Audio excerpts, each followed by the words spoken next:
Hi, everyone, and thank you for joining us today for our webinar, Student Loan Changes, What Borrowers Need to Know. We have an exciting agenda planned for you today on understanding some of the upcoming changes related to student loans. With that, we'll go ahead and get started. I'm going to turn things over to Todd Moore, Director of Education with Trinity Debt Management, to introduce himself and take us through today's presentation. Great, thank you so much, Kelly, and thank you for everyone joining us today as we discuss the changes to the student loan program with Trinity Debt Management, and always great to work with the credit union. So thank you for joining us today. Well, we have a lot to talk about in this afternoon hour. So we're really going to be looking at the one big beautiful bill. So what we're looking at here is, if you followed the news here recently, probably heard about this bill. It was widely debated. It does make some significant changes to the student loan program. There's really three fundamental changes that I'm going to talk about today.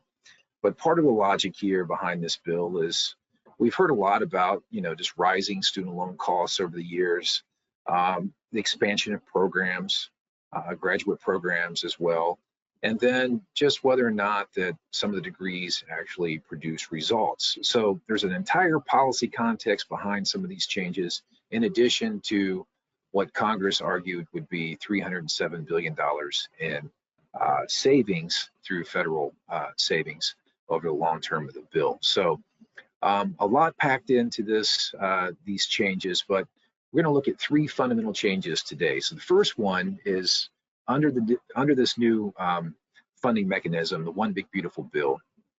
The first is it's going to change limits on how much students may borrow. So you'll see borrowing limits that will change. We'll talk about that here in a few moments.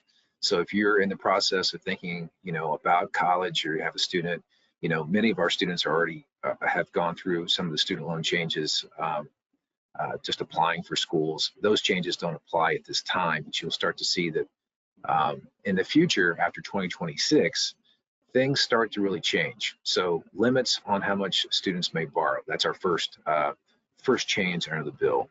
Second, it overhauls the student loan repayment scheme. This is pretty significant when you look at, you think back about the SAVE program and the whole period of COVID. We worked through webinars. During that period, there were a series of changes that were made there. So this is one of the biggest changes since COVID-19. We're going to talk about those details, but this bill also will address how we make payments and how much those payments will adjust. So it's going to overhaul the student loan repayment structure. And then lastly, it creates a new accountability framework to deny student loans to colleges with poor outcomes. There's a new test, do not harm. We'll talk about that here in a few minutes. Now, where this gets a little complicated, and just roll with me as we talk about some of these reforms, there's really, many of these don't go into effect until 2026, and then they're kind of phased in between 2026 and 2028. So if some of these things start to sound a little confusing, they are, but really, if we can just, for now, keep focused on those three fundamental areas, that's going to be a great way to kind of just understand, I think, broadly what these changes truly are about. So the first is these loan limit changes, and just let me kind of walk you through these. So let's look at this middle column when we look at the previous law. So this is where we're at. This is where we're at now, essentially. And as I said, 2026 through 2028 is where we really start to see things merge and to change. So you can see across this middle column your overall borrowing limits, and these will start to change under the One Big Beautiful Bill. Now, for undergraduate students, there's really no change. Okay, so you can see across the across these two rows that 5,000 to 12,500 annually. Just scan across there, you'll see that those borrowing limits, they're really not changing. So there's really no change for undergraduates right now. And I didn't read even between 2026 and 2028 that that's really going to change. So for undergraduate borrowers, these loan limits will remain the same. Where things really start to change is when we look at professional programs and graduate programs, and then parent plus loans, those sorts of things. There's where we're going to start to see significant changes in how things work. So current rule, cost of attendance for graduate programs is defined by the institution. So part of the policy argument here is that grad schools, they define those costs, they've pushed costs up, and that continues to expand the funding that's required to sustain the federal student loan program. So cost of attendance continue to go up. This bill basically says that it's now going to be capped at $100,000 annually, and then you can only, I'm sorry, in the aggregate. The aggregate borrower amount is $100,000 for a graduate program, as opposed to the cost of attendance being defined by the institution, and you can only borrow $20,500. Now, that's pretty significant change for graduate students. Professional students as well. Professional students will define that as maybe, at least by the law here, is theology, dentistry, medicine, law, some of those types of professions. And there's a whole code of professions that they do list. I'm just giving you just some of those that are well known. Again, those will also change. $50,000 annually for professional type programs, graduate type programs, including PhD programs, and then $200,000 in the aggregate. So, you know, I think the cost of tuition for something like veterinary school at Ohio State's probably pushing $250,000 maybe. So where you start to see some of these changes is that federal loan limits certainly are changing. Again, trying to meet that $307 billion reduction in the federal student loan program. So cutting back on what those programs are going to fund. And then for parents of undergraduates, again, cost of attendance being defined by institutions. And a lot of this has to do with parent plus loans, $20,000 annually, and then $65,000 in the aggregate. That's your aggregate borrower amount throughout the course of that program. So just a slide alone, there's a lot to take in. Okay, so I know I'm throwing a lot of numbers at you, but for undergraduate students, just to simplify things, undergraduate students, that 12.5 annually, that doesn't change. There is no change there in terms of aggregate amounts that you can borrow. And then where you really start to see this change for loan limits is when we're looking at graduate or PhD programs or professional programs. So one of the arguments here is, while that may reduce costs in terms of the federal student loan program, it will have an impact on colleges and borrowers, particularly for students that are needing additional funding that might have to rely on a private student loan market to make that work. So impact to our colleges and graduate programs, kind of hinting on this now, but part of that change, when we look at these numbers here, part of the change is that we're trying to say, okay, to colleges, maybe lower your costs. At least that's part of the argument, the policy argument that's being made here. So, you know, colleges can lower their annual limits for those programs if they choose. You know, colleges will get creative in terms of how they implement this law, but one of the things that we're looking at here is, again, those aggregate amounts when we're looking at graduate or professional students, those are where, you know, for most folks who've reviewed this and studied the impact of this bill, that's one of the policy concerns is, you know, if you get into a range where that becomes a problem, could open up the private student loan market, and, you know, that's a different concern for many borrowers as well. Parent plus loans. This is where, you know, traditionally folks have borrowed because, go back to my previous slide, the cost of attendance has been defined by institutions. We know that parent plus loans, you know, parents have taken on significant debt to finance, in addition to the just the borrow amount for an undergraduate student. Anything above that 12.5 yearly, parents borrow, try to make that tuition doable for their family. So many of us are well aware that Parent Plus loans have certainly become a problem and become very expensive for families to manage. Again, this bill will change. It does have an impact, for better or worse, depending on your position of this bill, but it does impact where, again, the aggregate amount that you would be able to borrow. So if you're planning for a school and you're thinking about financially how you may get into a particular school of your choice, keep in mind these aggregate borrower amounts, 65,000 being the max, and then in addition to the 12.5 that you have that you can borrow as an undergraduate student. So lots of numbers, but the key thing to think about here is that this bill does impose new restrictions on borrowing. Now, the second part of this bill is going to look at how our student loans are repaid. So this one is a big one for a lot of us who have student loans currently.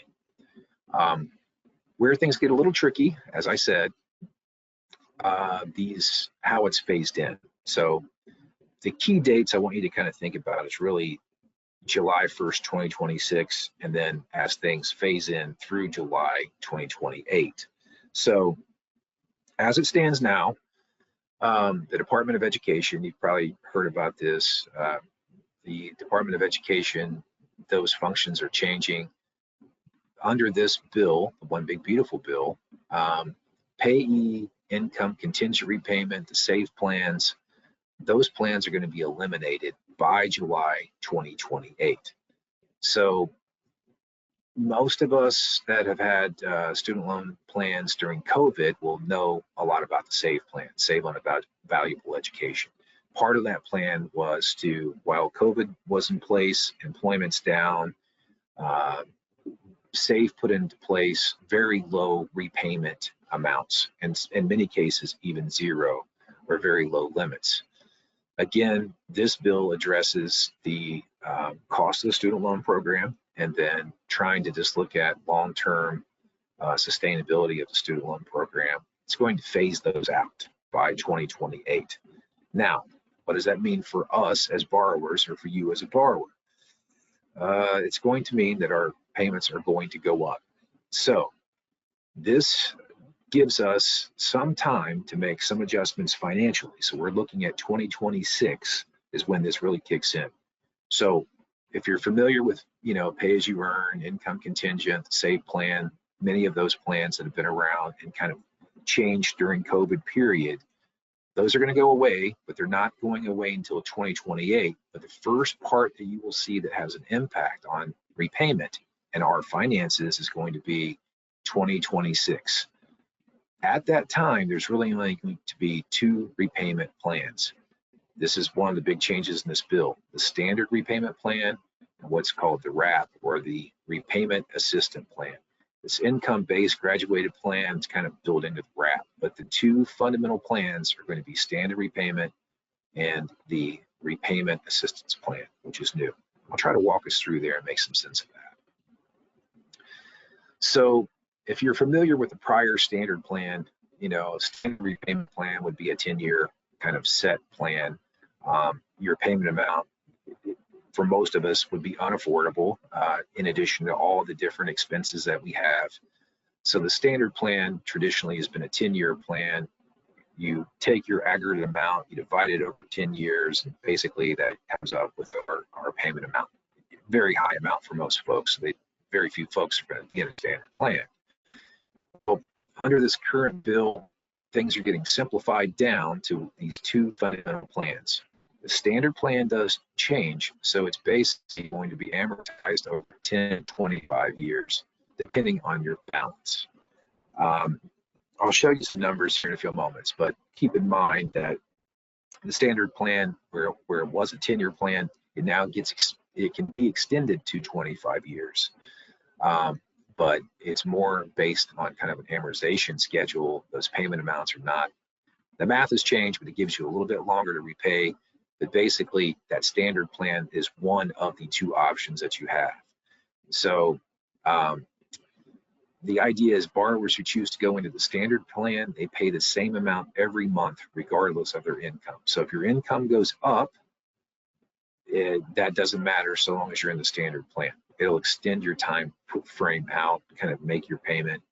You kind of set your payment and you move through time. The repayment assistance plan, that RAP, it's going to vary with income. So, and I'll show you where it starts basically as a percentage of your income. Your aggregate income is now going to be what your overall payment amount will be. Both of these plans, simply stated, are going to increase what you're going to be paying monthly. So if you're thinking about the SAVE plan or any other hardship plans that were put in place during COVID, those are getting phased out. The other plans that were set, payee, income contingent, all those other variations on repayment, those are all getting phased out.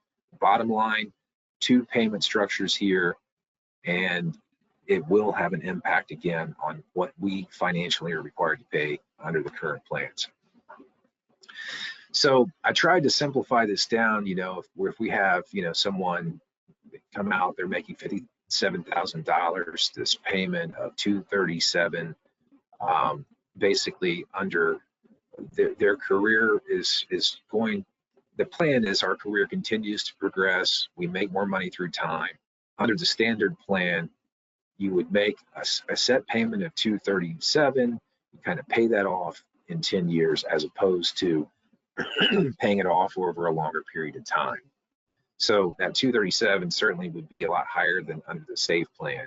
The idea is under a standard plan, the assumption is we're trying to get folks to be able to pay off debts in a shorter time frame. Now, these time frames for repayment, one of the other changes under this is that cancellation. You think about how long it takes to pay off a student loan, 10 years, 20 years, 25 years. The maximum now under the RAP plan, repayment assistance plan, is 30 years of qualifying payments. So it's extended those out. I know that's a lot of numbers. Let's try to make sense of it in this slide. So when we look at these two, when we look across these plans, for many of us who are familiar with the student loan program, some of these little acronyms and things here, these repayment structures probably look familiar. So over to the far right, you'll see income contingent. It uses the poverty level for repayment, and then also the total amount of time for loan forgiveness, maximum repayment term. So all of these probably look fairly familiar if you're used to making student loans. Income repayment, the payee, pay as you earn. There was a revised version of payee, the SAVE plan that came in during COVID. So you start to see kind of 10 to 25 years. That was kind of the standard. The one big beautiful bill under this current plan is that one change is it extends that time frame from 25 years for maximum term repayment to 30 years. That means simply that, they're extending the time that you would have to pay on that loan. So no more is that 10, 25-year timeline going to be relevant as it's phased out by 2028. 30-year maximum repayment term for any amount that you've borrowed to be forgiven or to be within that maximum repayment term. So that's one change. And then the percentage of your income is protected is basically none. So let's make sense of that. If you were a borrower, one of the things we have to think about here, as opposed to discretionary income that would be built into any of our assumptions, now it's based on annual gross income. So if you're borrowing after 2026, and I want to make this clear, it's really for borrowers that are after 2026, borrower payments are based on annual gross income, not discretionary income. That's going to become very relevant in the next slide that I show you. So that will push up payment amounts. Just changing that alone pushes up overall payment amounts. And then unlike existing current income-based plans, regardless, borrowers do have to pay under the RAP. So there's there's a percentage that regardless of your amount, even within the current poverty line, you will have to pay. One of the big policy concerns here is that, you know, if we're in a 30-year repayment, if there are none of those income requirements that are kind of waived under the poverty guidelines, you know, will that result in some type of borrower default down the road? That remains to be seen. So we'll see. But on this slide, what I want you to remember is that many of these changes that we're talking about, if you're currently carrying a student loan, these changes don't come into effect until 2026, and then they're phased in completely by 2028. So if you're in a current repayment plan, it's still a little unclear how this is all going to be phased in for your current repayment. But by 2026, you will have to move into one of those two repayment structures. Or I'm sorry, 2026, you'll have to move into one of those two standardized plans that we're talking about here. Let's try to make sense of this again. So on this graph here, what we see is the impact of borrowers. Okay, so the pay-as-you-earn, the save, and the repayment assistance plan. So you can see in the first two examples here, the pay-as-you-earn and the save program. Clearly, the save program, which was some of those changes that were made during COVID, that certainly, regardless of income, your payments were just lower under that current plan. Pay as you earn, the logic there, you know, as you earn more, your amount goes up, decreases your overall payment of your loans. You're trying to get out of loan, trying to accelerate your loan repayment. It still was not quite as high. It leveled off after about $91,000. But you can see under the current structure, once this is put into place after 2026, the RAP, or the repayment assistance plan, regardless of income, you start to see where that amount continues to go up as you earn. So payments under the current structure, payments again are scheduled to increase. Now, this is part of that repayment assistance plan that I talked about when we're looking at a percentage of your annual gross income. So let's try to work our way through this. Basically, what we're looking at is that there is a $50 for anyone who has children. They will deduct $50 per child.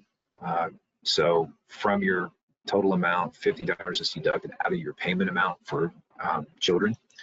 But then the key here is this percentage used to calculate your monthly bill. So you can see that it basically goes your income range all the way up to $100,000. So it's going to go from basically 1 to 10% of your overall income. So you can start to see where these payments start to adjust. Now, some would argue that this is closer to what it would look like in terms of student loan amounts prior to COVID-19. There is some policy argument to be made there, but as we go through this plan, you'll start to see that there are provisions here that are pretty significant.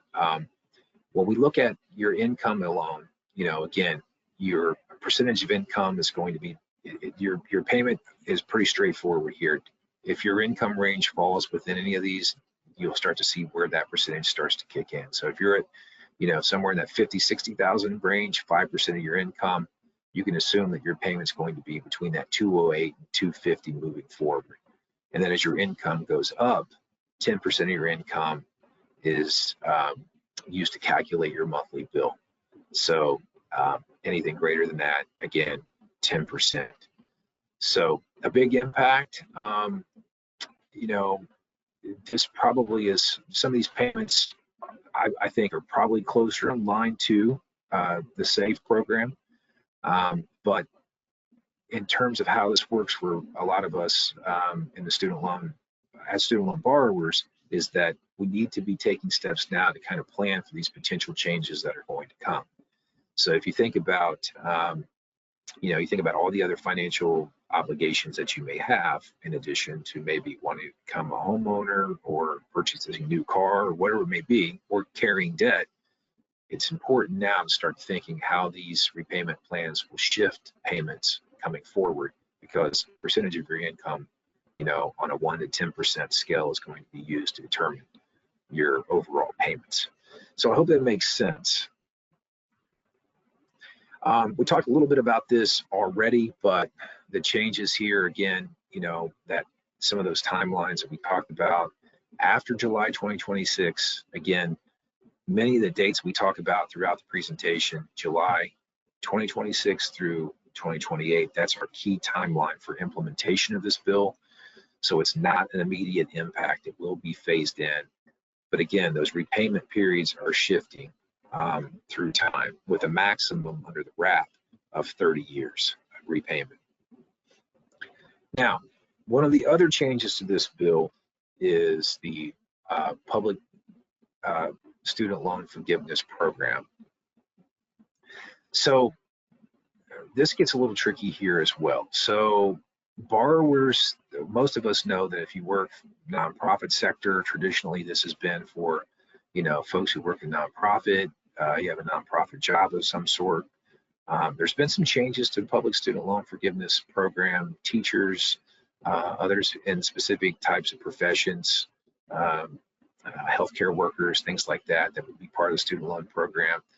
There are changes coming to how the public student loan program will function and how that will be, whether or not your loans are forgiven after the 10 years.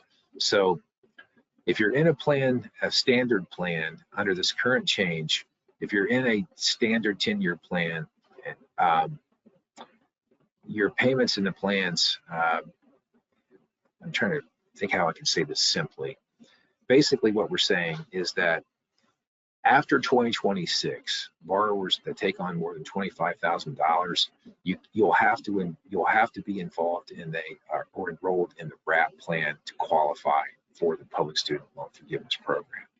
So if you're a borrower after 2026 and you're interested in, public service loan forgiveness, the program doesn't go away, but you will have to get a percentage of your income changes in terms of how much you have to pay through that program. So remember, under the repayment assistance plan, it takes your aggregate income and then applies a percentage to that aggregate income to qualify your payment.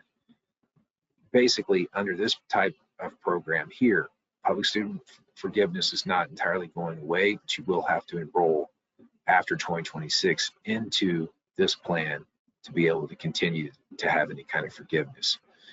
So the statement that I have here in this first bullet point, payments and standard plans longer than 10 years do not qualify.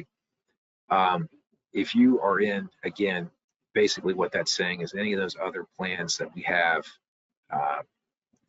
payee, all those other plans are going away. So it's, again, public student loan forgiveness not going away, but you will have to enroll in the repayment assistance plan to continue to have any kind of payments count towards that plan after 2026. I know that sounds a little confusing, but again, the key to take away here is that 2 standardized plans, and it's going to kick in for implementation after 2026. Now, another date that's making our journey a little complicated is that if you take out loans after 2027, now this is the economic hardship program. So for many of us that have had student loans, at some point we've either had to use an economic hardship or some type of deferment, unemployment deferment. We lose a job, something happened, we need some help. Well, this again, there are changes under the One Big Beautiful Bill that will impact economic hardship and unemployment deferments. Where this gets complicated is that those provisions don't kick in until after July of 2027. So how this works is if you take out a loan after 2027, you will not be able to pause payments through economic hardship or unemployment deferments. Borrowers will only be able to be in forbearances up to 9 months during a 2-year period. And then basically what we're looking at here is they're eliminating the 0 payments for borrowers living in poverty or near poverty after July 2027. So that's a pretty big issue for folks that may have to take advantage of an unemployment deferment or an economic hardship deferment after 2027. There are some possibilities here, but if you're looking at a forbearance, it changes the forbearance times. And then with loans, a lot of details still need to be kind of finalized, but after 2027, it gets a little more difficult to utilize the economic and hardship provisions. So the last part of this, and we'll kind of walk our way towards a close, we'll kind of summarize, try to simplify this down even further. But the last part of our changes here is the accountability for colleges. This is going to get into return on investment for programs, things like that. So again, one part of, if you look at the loan limits or the repayment structure, each part of this has to do with trying to decrease that $307 billion funding concern, lowering the cost of the student loan program, trying to shore it up for sustainability. And then the repayment structure, again, how we make those payments, requiring more from borrowers to make payments so the program is sustainable through time. The last part of this argument has to do with return on investment of degrees. So I'll walk you through just the policy argument here and try to make sense of how this one big beautiful bill will affect kind of college planning and finances longer term. So the argument here is that if you're pursuing, college education, you'd want that degree to mean something, that they would have a return on investment. The argument is that there are programs that may not earn as much, and it should not, therefore the federal government should not provide as much student loan funding to those particular programs. So they're trying to rank order programs based on earnings. So they've implemented what they call a do not harm test. So this bill creates what's called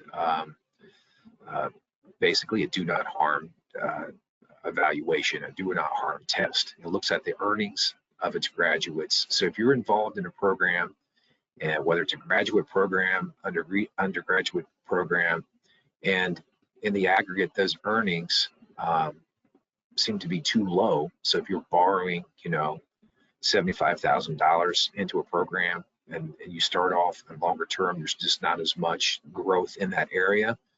This will have an impact on whether or not the school would outright lose funding for that program. So the government measures the median annual earnings of graduates over a 4-year time. I have not seen the actual test on this. I'm just trying to give you kind of a high level overview. This is brand new, including, to many of us who have studied student loans over the years. So this is a new test that's implemented. But the idea is you take these annual earnings of graduates, you look over a 4-year period of time, and whether or not that school is using these programs, at least under this bill, what they call them as a cash cow. Are we funding those programs and it's not really producing a higher income for many of the students? There are programs, that they are going to rank order that will probably lose funding. So they're going to use a benchmark test and apply it at a program level. So if there are programs there that fails the earnings benchmark test out of 3 consecutive years, that institution can no longer receive federal funds. And there's some discussion about whether or not they would still get Pell Grants, for income-based, for students that are disadvantaged, whether those programs can still have access to the Pell Grant. But when we talk about some exemptions, some of this is not entirely implemented yet. So we're not sure what that's going to look like. The bottom line is, just to keep things simple here, this do not harm test means if you're a borrower, the program doesn't seem to produce higher earnings, that school may lose its access to the federal student loan program, forcing a school to kind of rethink the types of degrees that it offers. So there's, how will this impact your college choices and what types of things that you want to go into? So I'm going to start here with basically when we're looking at the program level. At least a lot of the research here says that programs with low pass rates, alternative medicine, some mental and social health services, music, fine arts, even English literature, you know, whether or not that these programs, some of these may lose access to the federal student loan program. Why these things matter is that if you're interested in those types of programs and you're looking to have federal student loans attached to them, really after 2026, you know, I was a little surprised by English literature being in there, but music, fine arts, things like that, for many students that may have significant interest in those areas, some programs, if they're not quality programs at the program level, according to this test, would lose access to the federal student loan program. Now, it's estimated here that they're not expecting a significant amount of programs to fail this test. So some of this may be online schools, it may be, I don't want to disparage any particular schools, but I'm saying some of these are schools, whether private or not, that they're expecting some of these programs, you know, about a fifth over a 2-year program, over 2 or 3 years of this data. Looking at that data, some of these may lose funding in those particular programs. At one time, we had an abundance of health programs that started, and you'll see many of those are no longer around. It's kind of addressing some of those issues, trying to phase out the programs that may not have a good return on investment for borrowers, as opposed to programs that do. So it's trying to address that again, long-term sustainability of the student loan program. Doctoral programs and professional degree programs are largely unaffected, again, because of higher earnings and the requirements for those types of programs being high. Most of those programs that do not harm test probably is not going to have much of an impact. But I wanted you to be aware of that because it's important that this prong of the test and the types of programs that you may choose or your students may choose, you as a family, the types of, you have to make some choices for the types of schools that you're looking at when you start looking at some of these types of programs, particularly a couple years down the road. And return on investment, the government will start to apply this do not harm test, and you're probably going to start to see some schools either shift their programs, have to improve their programs, or some programs may be entirely eliminated at that college. So this is significant for folks who are kind of planning in the future for where you might want to attend or what type of program you might want to pursue. So moving forward, one other detail here I want to share with you is about the Parent Plus loan program and public student loan forgiveness.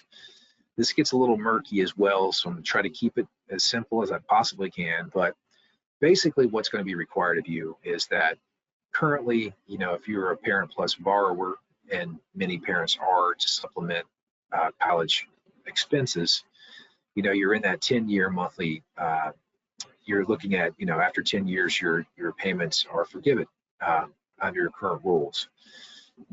This one big beautiful bill, if you're in an income contingent plan, again, for Parent Plus borrowers, the income contingent repayment plan is going to be phased out. So what you have to do is if you're going to have to consolidate, go into the direct consolidation loan program, and you will have to basically consolidate under a different plan to retain your eligibility for public student loan forgiveness, okay? So part of that will be, if you're a Parent Plus borrower, any new loans after 2026, their income contingent repayment is gone. That's eliminated. We kind of talked about that earlier. So if you are basically what we have to do under this current plan is consolidate existing loans into that ICR as soon as possible to retain your public student loan forgiveness status. So this is all changing. Basically what they're trying to do is again, limit the availability of that plan so that it doesn't continue to push up costs long term on the student loan program itself. So you're going to want to contact your student loan servicer to try to get some additional details on this. This is all being rolled in. It's all being implemented again after 2026. So it's really something that if you're a Parent Plus borrower, it's important for us to just kind of get the details now so that you can make contact the servicer, get any of those kind of details for any consolidation and not run out the clock, to 2026 on your borrower status. So just be aware that if you're in the public student loan forgiveness program or working for a nonprofit, those sorts of things, you want to continue to get additional detail on how that will impact you if you are a borrower under Parent Plus loans. One other change here, the Grad Plus loan program. Okay, so that we kind of talked about this one earlier, but I wanted to put it in the slides. So the Grad Plus program is going to be eliminated, and again, those caps are coming into play after July 2026. So graduate students, again, $100,000 is the total loan amount limit, and then for $200,000 for professional students. So where this is again significant is that if you are heading into graduate school or any kind of professional degree program, the Grad Plus loan program is now gone. So it's just going to the aggregate borrower limits. So for your planning, looking at schools, looking at graduate programs, if you're looking at a graduate program that you ideally want to go to out of state or in state, whatever those choices may be, you got to keep in mind that $100,000 is your total limit under the grad program loan amounts at this point. And professional programs, $200,000. Outside of that, you have to look for other borrowing. You have to look for other ways to kind of piece that funding together, which in many cases is either going to be in the private student loan market to make that work. But wanted to let you know about that because again, it's part of how you finance these particular types of programs, particularly for professional students. One other change here is the Pell Grant. The Pell Grant itself. So Pell Grant would be for students that are economically disadvantaged. Really, there's the maximum award here is $7,395. This is probably one of the more positive parts of the changes. What we find here is Pell Grant, you can work and receive Pell. That's a nice change for students that are trying to work and go to college at the same time. So it provides some provisions for you to be able to do that.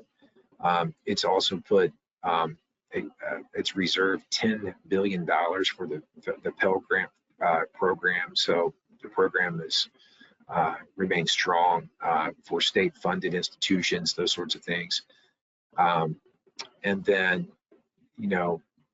basically here, the bigger change for this particular bill is that you will be able to work up to up to 600 clock hours yearly and still receive Pell. So it's not in prior times, it would affect your loan amount. Here you can both work and receive additional Pell, which helps a lot of students be able to make things work for them. So in terms of college affordability, is meeting expenses. The closed school discharge, it doesn't end the closed school discharge for students. If you're concerned about this is the last two provisions, and then we'll kind of summarize things here. But the closed school discharge is significant because many borrowers, I know I work with a lot of borrowers here in Cincinnati that took out loans and then the school closed, kind of halfway through. They owed they may have owed $15,000, $20,000. And again, those programs were gone. Well, under the closed school discharge program, then, their loan amounts were eliminated. So this bill doesn't make any changes to that. So if you have received any correspondence, and most students have by now, but if you're in a school that is in a closed school discharge process, the bill doesn't make any changes there.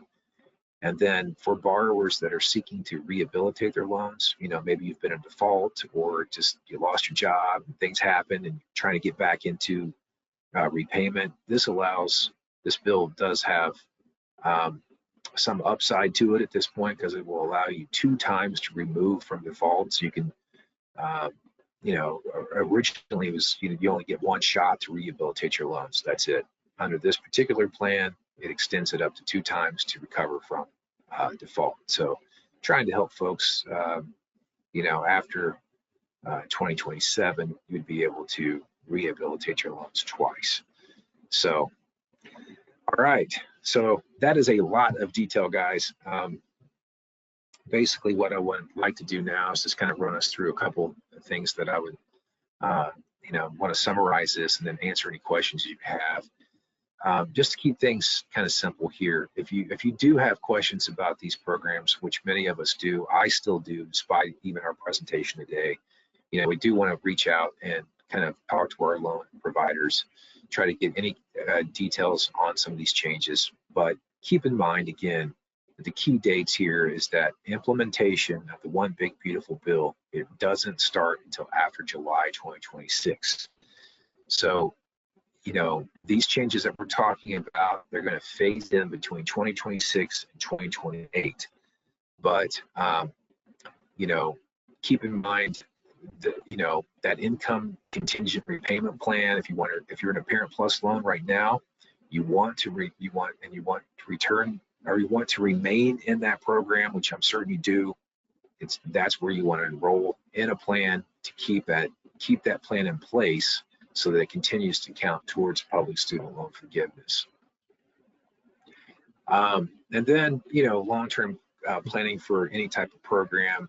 If you can take advantage of any of the federal work-study program offers that come for your students, you know, take advantage of all these additional types of loan offers that may come to your student. You know, try to you know, scholarship opportunities, those are always great for us to take advantage of to offset the cost of college. Not all students are going to qualify for those things. So, you know, we're again looking at Pell and other types of borrower limits. But in addition, when we're able to take advantage of any of these types of plans, we want to supplement our aid in order to be able to make college affordable, both for our students and for our parents. And then if there's anyone on the call that has a younger student and they're just interested in student loans, 529 savings plan is certainly a great way with tax benefits to kind of plan longer term. I wish I could have been able to do that earlier in my own work and career, but 529 for long-term planning is a wonderful way to set aside some additional funds, even for grad school. You know, if you have a student that's currently a freshman and they're going to go to grad school, you can still take advantage of 529.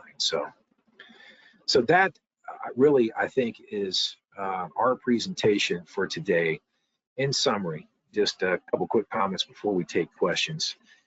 You know, those 3 provisions that we talked about, you know, our loan limits will be changing, the repayment structure is changing, and that do not harm test. Those are 3 of the big highlights that I wanted to cover for you guys today.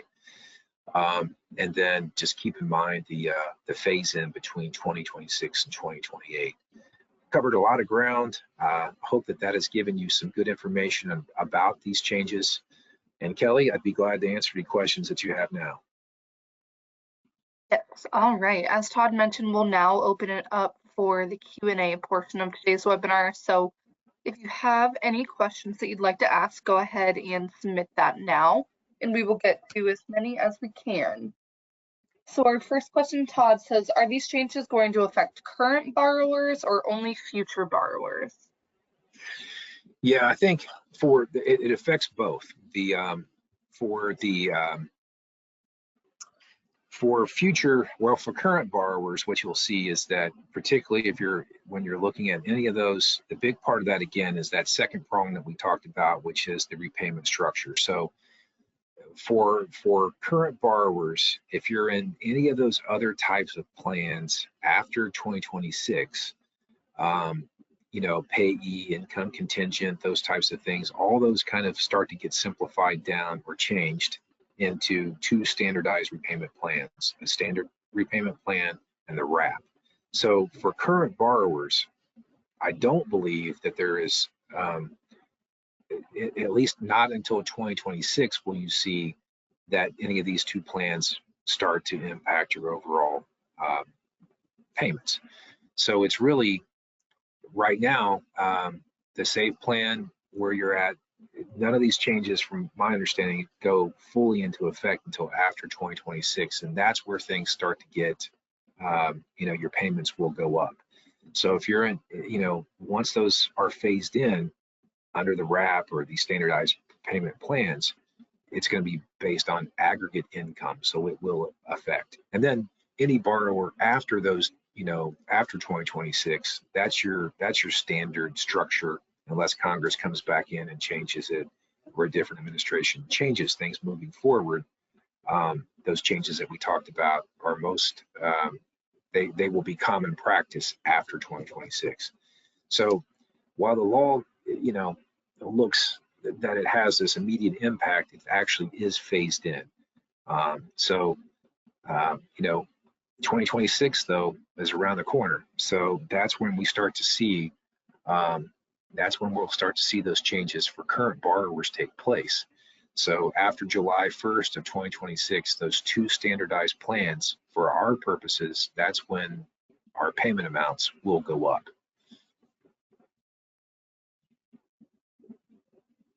This next question says, is the PLF program's 10 years of repayment or 120 payments? Yeah, this one's still a little murky for me as well, because it has to do with the Parent Plus loan. There's provisions for Parent Plus loan, and then there are also provisions there for us as individual borrowers. So under the under the Public Student Loan Forgiveness Program, that standardized 10-year structure that we traditionally think about, that will start to change after.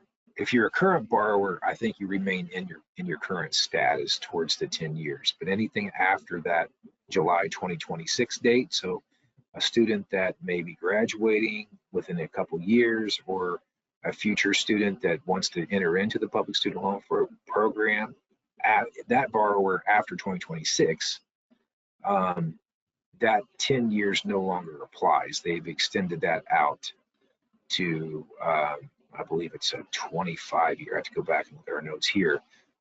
So that timeline gets extended out. And then Public Student Loan Forgiveness, again, it doesn't end even for the Parent Plus loan program, but you have to consolidate into an income contingent program in order to continue to make those payments after 2026. So that would be for a borrower who is currently in any of the public student loan forgiveness program plans. You have to consolidate before 2026, July of 2026, into an income contingent plan to remain in the public student loan program. That's a mouthful, but just keep in mind, that's where I want you to contact your servicer. If you're a parent, if you're a borrower on the call right now, and you're in a Parent Plus loan program, and you're also in the public student loan forgiveness program, you need to contact your servicer and consolidate any loans that you have into an income contingent repayment plan to continue your status. So I hope that makes sense. It's a mouthful, but basically what we're saying is, if you're interested in that public student loan forgiveness program, you're borrowing funds at this point after July 2026. New borrowers are going to go into an extended. It's that 10-year rule no longer applies. They're extending it out to 20 years. Our next question says, what do these changes mean for loans currently in forbearance? Yeah, current loans that are currently in forbearance. Again, the key where this gets scary is that loans that are currently in forbearance will remain under the current rule until, again, everything kicks in July of 2026. And at that point, for forbearance or for economic hardship, the maximum there within a 2-year period is 9 months. So you can't, what they're trying to do, they're trying to impose additional work requirements. So regardless of economic hardship, or any type of problem that you may have, 9 months is the maximum that you're allowed to enter into. So if you're currently in a forbearance, it's not going to have any impact on you now, but it's everything for implementation of this bill. Really, the key dates is July 1st of 2026, which begins next year. So if that is the case for any future problems that you may have, that's when the full impact of this bill and its strengths and weaknesses really start to show. So if you're in a current forbearance, you'll continue in that forbearance until your maximum time frame that they've given you expires. But then under these provisions, the new provisions kick in July 2026. So that maximum time frame under a 2-year plan or a 2-year time frame is only 9 months. That's as most you can max out over 9 months is the max under a 2-year frame.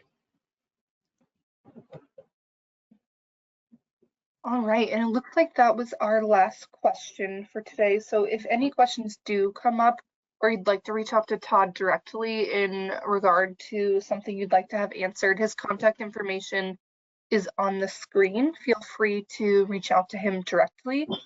But with that, that is going to conclude today's webinar. Thank you all so much for joining us and have a great rest of your day.